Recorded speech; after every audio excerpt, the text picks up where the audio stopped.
ይህን ፕሮግራም ስንሰራ አንደኛ ለወላጆች ይጠቅማል፣ ለወላጆች በጣም ያስፈልጋል። ሁለተኛ ለወጣቶች ለራሳቸው በጣም ያስፈልጋል። ሶስተኛ ለትምህርት ቤቶች ያስፈልጋል። እንዲሁም ለአብያተ ክርስቲያናት ለሃይማኖት ተቋማትም ደግሞ በጣም ያስፈልጋል ብዬ አምናለሁ።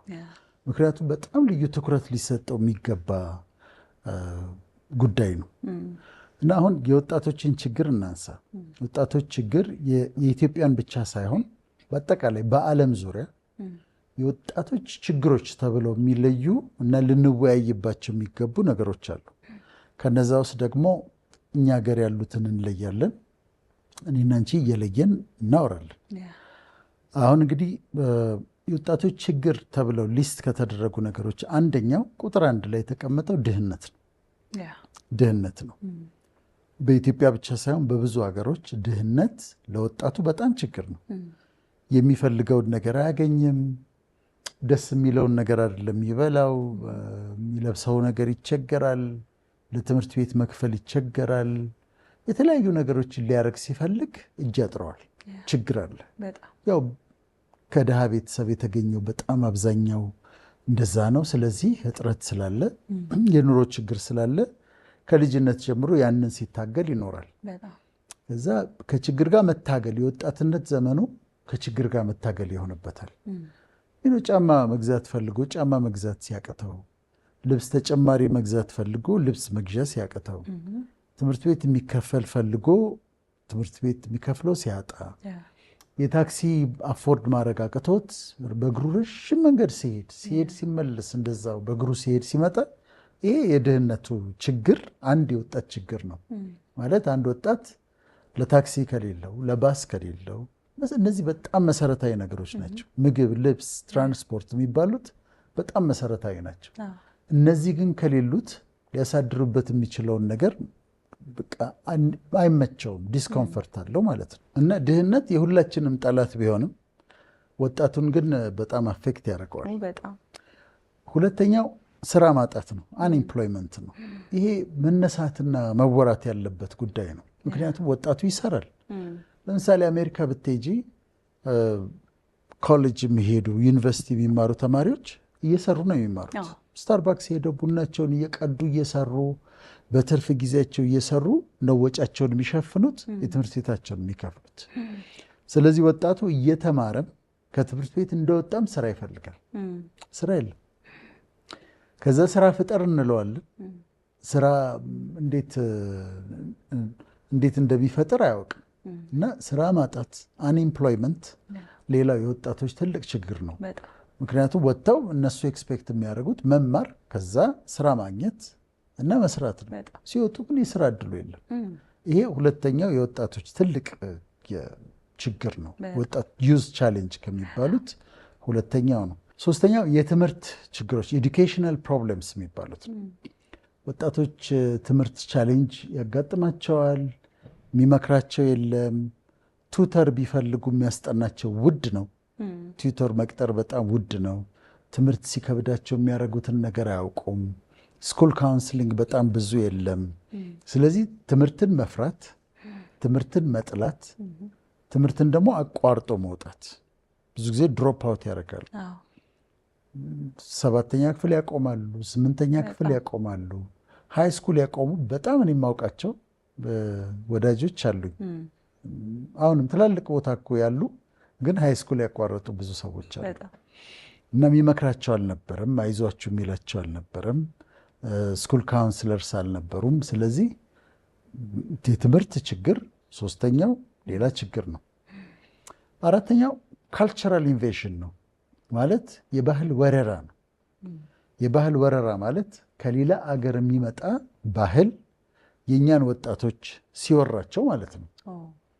አሁን በጣም የማይገባኝን ነገር ልንገርሽ፣ በፍጹም ማልረዳው ነገር አሜሪካን ሀገር ጥቁር አሜሪካኖች ሆም ብለው ሱሪያቸውን ዝቅ አድርገው ያደርጋሉ። ውስጥ ሱሪያቸው የሚታይበት ኮፍያቸውን ወደዚህ ወደ ጎን ያደርጉታል፣ ወደ ኋላ ያደርጉታል፣ እንደዛ ያደርጉታል። እዛ ጋር እነሱ ምክንያት አላቸው፣ ከነጮቹ ጋር ባላቸው የራሳቸው ምክንያት አላቸው። አሁን ያ ይመጣና የባህል ወረራ ይመጣና የኛ ወጣቶች ሱሪያቸውን ዝቅ አድርገው ያደርጋሉ። ምን ማለትህ ነው? ዋት ዩ ሚን? አሁን ይሄን ስታረግ ሱሪህን ዝቅ አድርገህ ስትለብሰው እና ውስጥ ሱሪህን ስታሳይ ዋትስ ዩር ሜሴጅ ምን ማለት ነው ብለሽ ትጠይቂያለሽ። ይሄ ግን ባህል ወረራ ነው። የተለያየ በሚዲያ የምናያቸው ነገሮች እየመጡ ወጣቶቻችን ከሌላ ሀገር ይቀበሏቸውና እነሱ ሲያደርጓቸው ታያለሽ። ይሄ ካልቸር ኢንቬዥን ነው። እሺ፣ አምስተኛው ድራግ አቢዩዝ ነው። የድራግ መውሰድ። የተለያየ ሀገር የተለያየ ድራግ ይጠቀማሉ። አሁን እኛም ሀገር ማመን የማትችይው የድራግ መጠቀም አለ ሃይስኩሎች ውስጥ የሚነግሩኝ፣ ከሃይስኩል የሚነግሩኝ ወላጆች፣ ተማሪዎች ደግሞ ካውንስል ሳረጋቸው የተለያየ ነገር አለ። አዳዲስ የመጡት ግን ምንድን ናቸው? ቬፒንግ የሚባል ቬፕ የሚባል አለ። የሚጨስ ነው፣ እንደ ሲጋራ ነው። ሲጋራ ጭስ ነው። ይሄኛው ግን ቬፒንግ በእንፋሎት ነገር ነው የሚያደርጉት። ሽታውን አሳምረውላቸዋል እና ትምህርት ቤት ውስጥ ተደብቀው ቬፕ ያደርጋሉ። አሁን ወላጆች ይህን ቼክ ማድረግ አለባቸው። ፋርማሲስቶቹን ጠይቂያቸው፣ ተማሪዎቹ እየገዙ ይወስዳሉ። ስለዚህ እኛ ጋርም አለ ማለት ነው። ስድስተኛው የአልኮል አቢዩዝ ነው። አልኮል መጠጣት። እኔ ትምህርት ቤት ውስጥ ዊስኪ ጠጥተው ተደባድበው የመጡ ልጆች ያውቃለሁ። ከትምህርት ቤት ተባሮ ልጃቸው አምጥተውታል። ስለዚህ ይጠጣል። እኛም ሀገር አለ ማለት ነው። አልኮል መጠጣት አለ። ናይት ክለቦች ደግሞ አሉ። ሌሊቱን በሙሉ ታድሮ፣ አሁን አንድ ወጣት ሲነግረኝ አድረው ቀን ቀጥለው የሚጠጡ ቀንም የሚቀጥሉበት አለና አልኮል ይሄ ነው። ሰባተኛው ቫዮለንስ፣ መደባደብ፣ መጣላት እንደዚህ ነው። ዓለም አቀፍ ችግር ነው። እኛም ሀገር ደግሞ ይሄ አለ። ስምንተኛው የጤና ችግሮች ናቸው። የተለያዩ የጤና ችግሮች ወጣቶች ይገጥሟቸዋል። ከዛ ውስጥ ደግሞ ሴክሹዋሊ ትራንስሚትድ ዲዚዝ፣ ተላላፊ በግብረ ስጋ የሚተላለፉ በሽታዎች፣ እነሱ በጣም ያጠቃሉ። አሁን የወጣቶች እንዲያውቁ የምፈልገው ፊልም ላይ ሙቪ ላይ ወጣቶቹ የተለያየ ነገር ሲያረጉ መኪና ውስጥ በየናይት ክለቡ ምናምን ሲያረጉ አሪፍ የሆኑ ሊመስላቸው ይችላል። አሪፍ ነገር፣ ጥሩ ነገር፣ በቃ ኢንጆይ የሚደረግ ነገር ሊመስላቸው ይችላል። ማወቅ ያለባቸው ግን በየዓመቱ በሚሊየን የሚቆጠሩ ወጣቶች ሚሊየንስ ኦፍ ወጣቶች በሴክሹዋሊ ትራንስሚትድ ዲዚዝ በግብረ ስጋ በሚተላለፉ በሽታዎች ይያዛሉ። ቻንክሮይድ፣ ሲፊሊስ፣ ጎኖሪያ፣ ሄርፐስ ሲምፕሌክስ እነዚህ የመሳሰሉ ሴክሹዋሊ ትራንስሚትድ ዲዚዝ በሚሊየን የሚቆጠሩ አሜሪካውያን ይያዛሉ። ስለዚህ አሁን ፊልሙ ላይ ሲያዩ ሲጫወቱ፣ ሲስቁ፣ መኪና ውስጥ ናይት ክለብ ውስጥ ምናምን እንደዛ ሲያዩቸው ችግር የሌለ እንዳይመስላቸው እፈልጋለሁ። እና ይሄ ሌላው ችግር ነው። ዘጠነኛው አሁን እኛ ብዙ ስለሱ ማውራት ቀንሰናል። HIV ኤድስ ነው፣ ግን አለ፣ አሁንም አለ። አሁንም እያዙ ሰዎች አሉ። ስለዚህ እሱ ችግር ነው፣ የዓለም አቀፍ ችግርም ነው። እኛ ሀገርም ደግሞ ይሄ ችግር አለ። አስረኛው ዓለም አቀፍ ደረጃ የተቀመጠ ችግር ፕሪማቹር ሴክስ ነው። በግልጽ ማውራት ስላለብን ያለ ጊዜው ያለ ዕድሜ የሆነ አካላዊ የፍቅር ግንኙነት ነው። that's too early። በጣም በዕድሜያቸው ሳይደርስ በኪዳን በሆነ ሪሌሽንሽፕ ውስጥ ሳይገቡ ለመሞከር ብለው ወይም አሁን ችግሩን መሰለሽ ብንል ድንግልና እንደ ፋራነት የሚቆጠርባቸው ሀገሮች አሉ። አንዳንዶች በ21 ዓመቷ ድንግል ከሆነች ወደ ሳይኪያትሪስት የሚወስዱ ቦታዎች አሉ። እንዴት እስካሁን ድረስ ቦይፍሬንድ አልያሽም ተብሎ። ግን ድንግልና ክብር ነው። ድንግልና የምትጠብቂው ነገር ነው። ከተቻለ እስከ ትዳር ድረስ የምትጠብቂው ነው እንጂ የምታፍሪበት አይደለም። ስለዚህ ያለ ዕድሜ የሆነ ቀድሞ ወደ ሴክሹዋል ሪሌሽንሽፕ ውስጥ መግባት ይህም ዓለም አቀፍ ችግር ነው። ተያይዞ ምን ይመጣል? እርግዝና፣ ተያይዞ ምን ይመጣል? ውርጃ፣ ከዛ ኢንፌክሽን፣ ከዛ ጣጣው ብዙ ነው። ስለዚህ ያለ ዕድሜ አሁን እነዚህ ከወጣቶቻችን እንዲርቁልን ነው የምንፈልገው። 11ኛው ዓለም አቀፍ ችግር ፕሮስቲቱሽን ነው፣ ሴተኛ አዳሪነት ነው። ሴተኛ አዳሪነት በየሀገሩ አለ፣ እኛም ሀገር አለ። ያው ማታ ወጣ ማለትና ማየት አይደለም፣ በብዛት ነው ያለው። የተለያዩ መንገዶች ላይ ስትሄጂ ማታ ብትወጪ ወጣቶች ናቸው የሚቆሙት በአብዛኛው። ከዛ ደግሞ ከትምህርት ቤት ወጥተው ደግሞ ከአንዳንድ ዩኒቨርሲቲዎች ደግሞ ወጥተው እንደዛ የሚያደርጉ አሉ። ይሄ እኛም ችግር ነው። ከዛ 12ኛው ሆሞሴክሹዋሊቲ ነው፣ ግብረ ሰዶም ነው። ግብረ ሰዶም በጣም ብዙ ሀገሮችን አጥለቅልቋል። በየቦታው እንደ መብታችን ይጠበቅ ይላሉ። እኛ ሀገር በጣም ጥሩ ሰዎች አሉ ይህንን ፋይት የሚያደርጉ በጣም ማከብራቸው፣ እንደነ መምህር ደረጀ ዘወይንዬ፣ እንደነ ዶክተር ስዩም አንቶኒዮስ በጣም ክሬዲት ልንሰጣቸው የሚገባ እንደዚህ ቆመው ፋይት የሚያደርጉ ሰዎች አሉና ይሄ እነሱን በጣም ሳፖርት ልናደርጋቸው ይገባል። እኛ ሀገርም አለ ይሄ ችግር። ይሄ ችግር ደግሞ እንዳይስፋፋ ቆመው እነ መምህር ደረጀ ዘወይኒ እነ ስዩም አንቶኒዮስ በጣም ፋይት ሲያደርጉ እናያለን እና ሊከበሩ ይገባል። 13ኛው በጣም ዓለም አቀፍ ችግር ፖርኖግራፊ ነው። ፖርኖግራፊ በጣም አደንዛዥ፣ አእምሮን የሚጎዳ ትልቅ ትንሽ የማይል በተለይ ወጣቱን አስሮ የሚይዝ ፖርኖግራፊ ነው።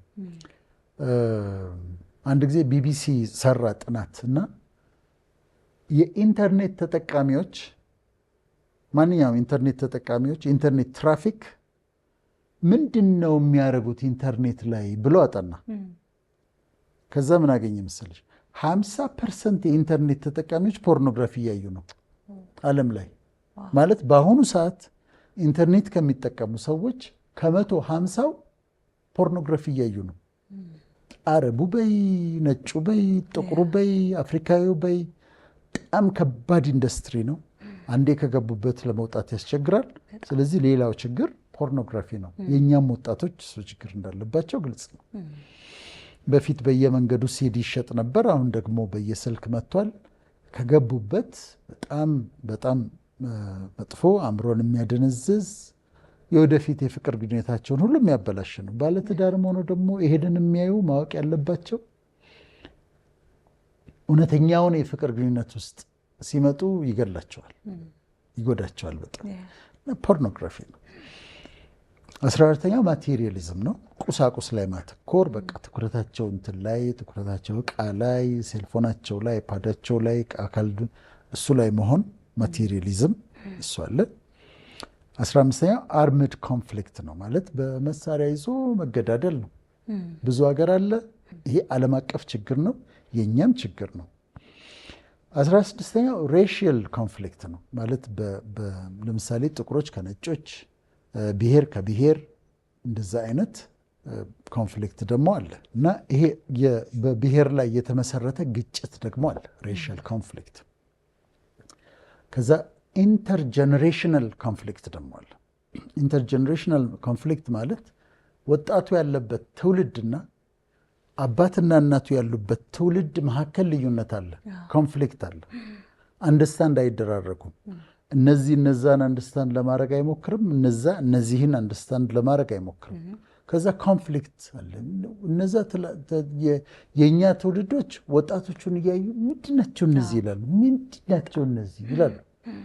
ወጣቶቹ ደግሞ እነዛን እያዩ በጣም ኦልድ ፋሽንድ በጣም በቃ ያረጀ አስተሳሰብ ያላቸው አድርገው ደግሞ እነሱ ነው ያሉ። ስለዚህ ጀኔሬሽናል ጋፕ አለ፣ ጀኔሬሽናል ኮንፍሊክት አለ። እነዚህ ሁሉ ዲል ልናደርጋቸው ልናስብባቸው የሚገቡ ችግሮች ናቸው። 18ኛው ፕሮብሌምስ አት ሆም፣ ቤት ውስጥ ያሉ ችግሮች።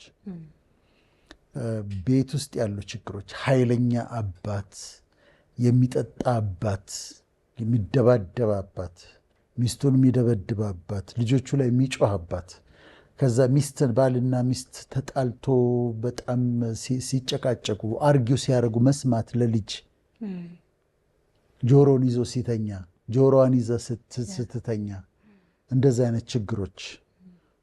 ሲንግል ከሆነች ደግሞ ወንድ ቤቷ ሲመጣ ብዙ ችግር ቤት ውስጥ አለ። ከድህነት ጀምሮ ከትዳር ጋር የተያዘ በጣም ብዙ ችግሮች ቤታቸው ይመራቸዋል። አንዳንዴ እኮ ወጥተው ሜዳ የሚሄዱት ጎዳና ተዳዳሪ የሚሆኑት እኮ በዛ ምክንያት ነው።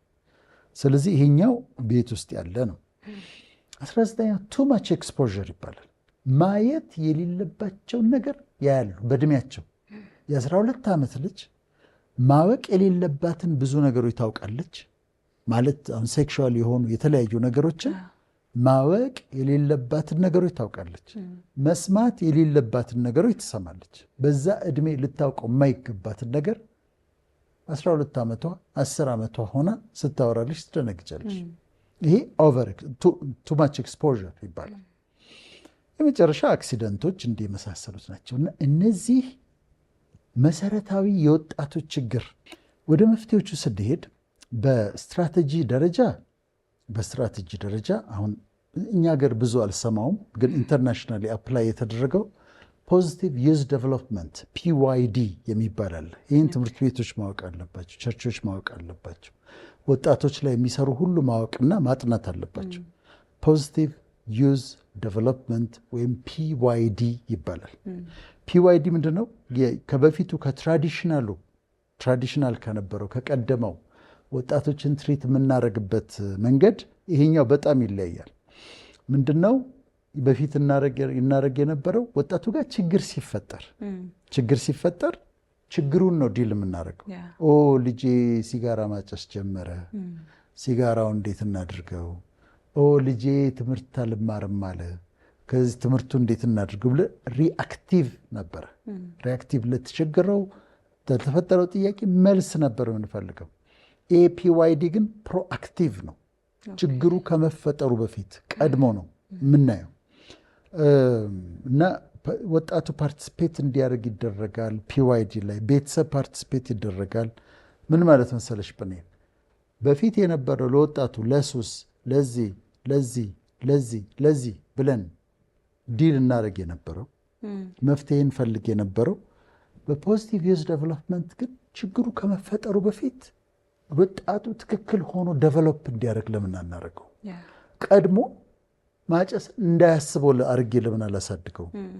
ቀድሞ ሴተኛ አዳሪነትን ፕሪማቹር ሴክስን ምናምን እንዳታስበው አድርጌ ለምን ቀድሜ አላሳድጋትም? በቤተሰብ ድጋፍ፣ በቤተ ክርስቲያን በሞስክ ድጋፍ፣ በመንግስት ድጋፍ ሁላችን ተሳትፎበት ይሄ ፖዚቲቭ ዩዝ ዴቨሎፕመንት ኤቭሪባዲ ሃዝ ቱ ፓርቲሲፔት። የቤተክርስቲያን አገልጋዮች፣ ቤተሰብ፣ ዘመድ፣ ጎረቤት ሁሉ ተሳትፎ ልጁ ቀድሞውኑ የማይበላሽ አይነት ሆኖ እንዲያድግ ማድረግ ማለት ነው። ፖዚቲቭ ዩዝ ዴቨሎፕመንት ፕሮአክቲቭ ነው። ታርጌት የሚያደርገው ችግር ያለባቸውን ወጣቶች ሳይሆን ሁሉንም ወጣቶች ነው። ወጣቶች ራሳቸው ይሳተፉበታል፣ ኮሚኒቲው ይሳተፋል። እና ይሄ ፖዚቲቭ ዩዝ ዴቨሎፕመንትን አጥንተው አዲስ ወጣቶችን ለመንከባከብ የተዘጋጀ ስትራቴጂ ስለሆነ እሱን አፕላይ ማድረግ ያስፈልጋል።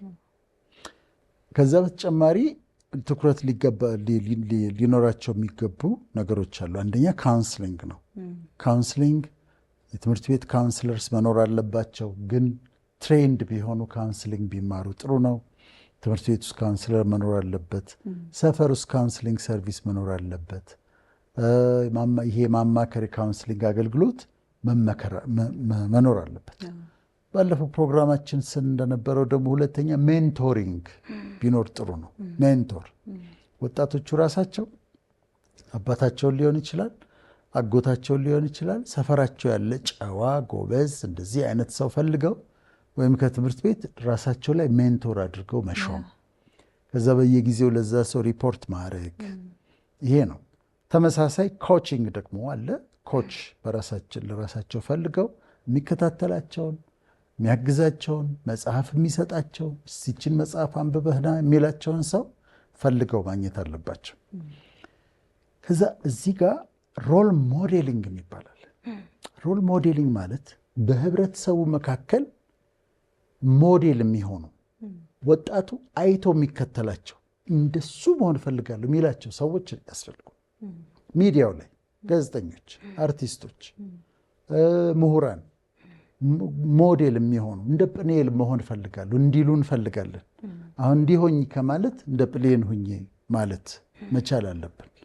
ለዚህ ነው ሞዴል የሚሆኑ ጥሩ ስነ ምግባር ያላቸው ሰው የሚወዳቸው ከአርቲስቶችም ከምሁራንም ከመንግስት ሰዎችም እንዲህ ወጣቱ እያያቸው እንደዚህ መሆን እፈልጋለሁ እንደሱ መሆን እፈልጋለሁ እንዲሉ እንፈልጋለን። እንደ ምሳሌ አሜሪካ ውስጥ ለጥቁር አሜሪካኖች ኦባማ ጥሩ ሞዴል ሆኖ ነበረ። ኦፕራም ጥሩ ሞዴል ሆና ነበር። እንደዚህ ሰክሰስፉል መሆን ይቻላል ብለው ጥሩ ሞዴል ሆነዋል። ኢትዮጵያ ውስጥም ኢትዮጵያውያን ሆነው እንደ ከሌ ሆኑ የምንላቸው ሮል ሞዴል የሚሆኑ ሰዎች ያስፈልጋሉ። መጨረሻ ማን ነው የሚቀጥለው? ኢንፍሉዌንሲንግ ነው፣ ተጽዕኖ ነው። ተጽዕኖ ሚዲያ አንዳንዴ አያስደነግጥሽ? የምታየው ነገር በጣም ዩቲዩብ ላይ በተለይ አሁን ፌስቡክ ላይ አጸያፊ ንግግሮች፣ በጣም አጸያፊ የማይባሉ ነገሮች። አሁን ይሄ ተጽዕኖ ፈጣሪ ሆነን ከዛ የምንናገራቸው ነገሮች አጸያፊ ከሆኑ አንደበታችን ካልተገራ በየዩቲዩቡ በየፌስቡኩ ላይ የሚሰሙት ወጣቶቹ የሚሰሙት ነገር ለአእምሮን የሚያቆሽሽ ከሆነ ጉዳት አለው። ስለዚህ ሚዲያ ላይ የሚቀርቡ ነገሮች፣ በሚዲያ የሚተላለፉ ነገሮች ወጣቱን ታሳቢ ማድረግ አለባቸው። ይሄ ኢንፍሉዌንሲንግ ነው። ኢንፍሉዌንሰር ሲሆኑ ተጽዕኖ የሚፈጥሩ ሰዎች የሚናገሩትን ነገር መጠንቀቅ አለባቸው። ምን ማለታቸውን የሚያስብል እኮ ነገር ትሰማያለች። ምን ማለትህ ነው አግኝቸው ብጠይቀው ደስ ይለኛል የተለያዩ ሰዎች እና እሱም መጠንቀቅ ያስፈልጋል። የመጨረሻው ሼፐርዲንግ ነው፣ እረኝነት ነው። እረኝነት ማለት አሁን እዚህ ጋር የሃይማኖት ተቋማትን በጣም ቻሌንጅ ማድረግ እፈልጋለሁ። ውጭም አሜሪካ እንዲህ ሄደሽ ቤተ ክርስቲያኑ ሰው እየዘመረ እየተሰበከ እየተማረ ወጣቶቹስ ባስኬት ይጫወታሉ። የሚያስተምራቸው የለም የሚያስተምራቸው የለም። አዲስ አበባ ውስጥስ ቸርቾች ሂጂ ዩዝ ፕሮግራም ተብሎ የወጣቶች ፕሮግራም ተብሎ 6 ወጣት ታገኛለሽ። የአዋቂስ ሙሉ ነው አዳራሹ። የወጣቶች ፕሮግራም 6 ሰው 13 ሰው አይመጣም። ወጣቱ ላይ መስራት አለባቸው። ሁሉም ኦርቶዶክሶች ይሁኑ ካቶሊኮች ይሁኑ ወንጌላውያን ይሁኑ ወጣቱ ላይ መሰራት ያለበት መጠን አልተሰራም። ከዛ እረኝነት ማለት ደግሞ ቸርች ውስጥ ብቻ መከታተል ሳይሆን ቤታቸው ይሄዳል። እረኛ ፓስቶራል ሚኒስትሪ ነው እረኝነት። በሁሉም በኦርቶዶክስም በካቶሊክም በወንጌላውያንም በሙስሊም ሃይማኖትም ቤታቸው መሄድ አለባቸው። ካህናት እኮ ሰው ቸርች ሲመጣ ብቻ አይደለም፣ ቤታቸው ሄደው ምን እየሆነ ነው፣ ከበደስ እንዴት ነው፣ አለሚቱስ እንዴት ነች ብለው በየቤቱ ቪዚት። በፊት እኔ ሳውቅ አሁን ለምሳሌ ወንጌላውያን አካባቢ ሆም ቪዚት ነበረ፣ ይካሄዳል ወደ ቤት። ፓስተሮች ወንጌላውያን እንደዚህ ሆነው በየቤቱ ይሄዳሉ። እንዴት ናቸው ልጆቹ፣ እንዴት ናቸው፣ ከሌ እንዴት ሆነ እያሉ ይጠይቃሉ። ምናልባት በኦርቶዶክስ የነፍስ አባት ይሄ የዚህ ኩያ ይሁን አላውቅም፣ ግን ካህናት ወደ ቤት መሄድ አለባቸው።